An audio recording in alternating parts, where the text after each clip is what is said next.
Cameron. And I'm Roman. And today we're going to be reviewing American Psycho. American Psycho is a 2000 film directed by Mary Herron, and I'll stop doing the voice now. It's a great movie. I think we'll get into that later, but it is about a Wall Street executive who is losing his mind, becoming a serial killer, and seeing if he can get away with it.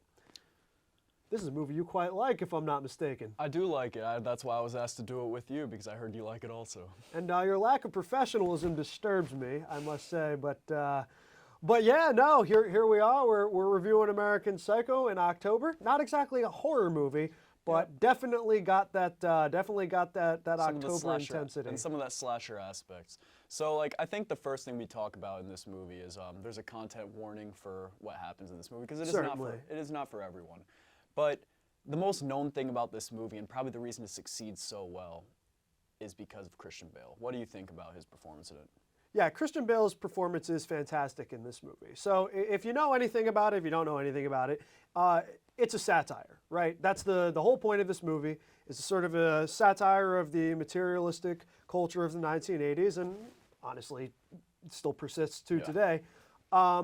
But that's kind of what gave this movie a little bit of second life. I think it came to some good reviews, some really bad reviews when it came out. It's a very divisive movie, even today. Very much so. But I think the last 5 or 10 years in particular, especially memes, have really brought this movie to like the forefront of a lot of people's favorites. The memes, and sadly a group of people who seem to really like the movie and don't really take it as a satire. Yeah, there's also that element of it too, right? And that's always the danger with satire, that you do a satire and some people are going to watch it and that part is just going to wash right over them. But Patrick Bateman, he's not the good guy. Yes. He is 100% not the good guy. A horrible person. He does get away with what he does in the end, bit of a spoiler, but I think that's important. I think that's kind of showing the lack of consequences that our society has against sometimes people who are in powerful positions like this. Yes. But let's start to talk about what makes this a movie that the two of us both sat down 23 years after it being released and said, we got to talk about it. It's just a really fun movie. Like if you see it as a satire, it's really funny actually. Like a lot. It's a very quotable movie too, and maybe it's just like the memes have made it so much more lovable because like you like see so many memes. It's kind of like the Spider-Man trilogy where like I liked them before, but like the memes made them like a whole lot funnier. I know what you mean. Yeah, and again, like the performances are really good. It's actually for like it was a lower budget movie, a pretty star-studded cast. So you have Christian Bale, you have Willem Dafoe, Reese Witherspoon, what's her name, Chloe Sevigny. Justin Theroux. You got a bunch of guys who are in the men and women who are in this. Got a bunch of actors. Like, do you think any of these people had standout performances? Oh, absolutely. I mean, you asked me about my take on Christian Bale's performance earlier, and I kind of forgot I was answering that question. But this is my favorite Christian Bale performance. I mean, a lot of people are great in this movie. Reese Witherspoon is great when she's in it. She's not in it a lot. A lot of the people that are in it, like the big names, actually are only in it for select scenes. Like Willem Dafoe is only in it for, I believe, 1 or 2 scenes. Jared Leto, of course, is... Well, yeah, he dies in the beginning. He dies quite early. I expected maybe he'd be around a little bit longer the first time I watched it, but not at all. He gets the axe, quite literally. Yeah. But Gabe, our friend Gabe Bradham, gave us some pretty good trivia I hadn't heard, which is that they filmed apparently the interrogation scene with Willem Dafoe, I think 6 or so times, and every time gave him a little bit different directions as to whether or not he knew what Patrick did, how he felt about it, so that when you see the final product, you're seeing a bunch of different spliced versions. That's what gives it that weird dissonance. Let me give you one more little thing as trivia. So like American Psycho as a whole it took a very long time for this movie to be made because it was a very controversial book, and then right away people wanted to make movies on it. The original director for this was actually David Lynch. Really? And he had a really weird script for it where the ending of the movie was a musical number on top of the World Trade Center. Which is... That's a pretty crazy ending for this movie. And he wanted... Leonardo DiCaprio was also originally signed on to be Patrick Bateman. But then when it dropped, there were a few people, like Ewan McGregor was about to take the role, but Christian Bale actually begged him to not take it.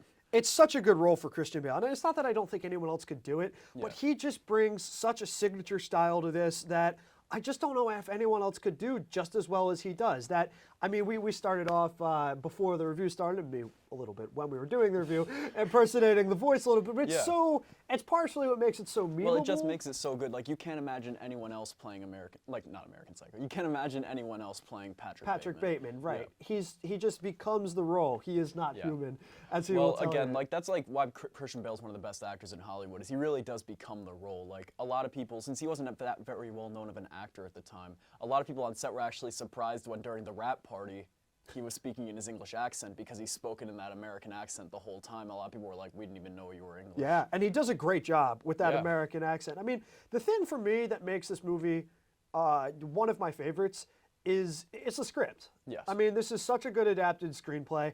I haven't read the book in full, but The book, like, the people who don't like this movie will like the book even less, and even people who find the satire funny in the movie will probably still think the book is a little bit much. It's very mean-spirited. Yeah, but I think this is a perfect adaptation. I mean, the satire is, I don't know how people miss it, to be honest. I don't know either. And when you're looking at it from a satirical angle, I think there's such good poignant criticism, and it's also a good example that you can have an ideologically centered movie that's still good on its own. It's not just about, is this movie saying something I agree with or giving a commentary that I think is insightful. It's also just an engaging and suspenseful thriller. Yeah, and again, it has like a great ending too, where some people like it, some people don't. It's a very ambiguous ending on whether he did do it or not. What are your thoughts on that?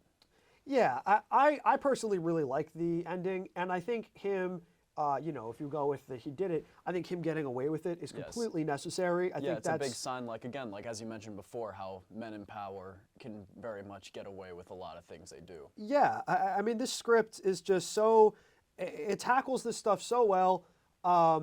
Again, some people are going to find some of this stuff disturbing, and I would argue, it is supposed to be. That is the point. But the humor worked into it, I think, is really great. You can tell all the actors involved fully are excited about this. They like what they're working with, and I just think this movie only gets better. At least the older I get, and the more we see from the world. Yeah. So we talked about the acting and the performance and the story. Did anything else stick out to you, like cinematography, soundtrack? They did put a lot of money into the soundtrack. I believe it's like a third of the movie's budget was in the soundtrack. Yeah, the soundtrack is great. And I mean, you bring it up for good reason. A lot of these songs aren't songs I would actually listen to, like on my own. I'm not a huge Huey Lewis and the News fan, but in the context of this movie, they just create that 1987 feel so well, that stiff office environment, and also period drama that takes place only 13 years before the movie was shot. But we actually do have to give this movie a rating. I didn't need to think twice about what mine is. How about you, though? I give it like 9.5. Definitely actually 9.5, and closer to 10. Maybe, like, again, it gets better every time you watch it, so maybe one day you'll hit a 10. For me, it's a 10. I love this movie. I love what they do with the script. It's a movie that's risky, and I think that I think that's always something I like to see pay off. So that's our take on American Psycho. Thank you guys for watching, and stay safe out there.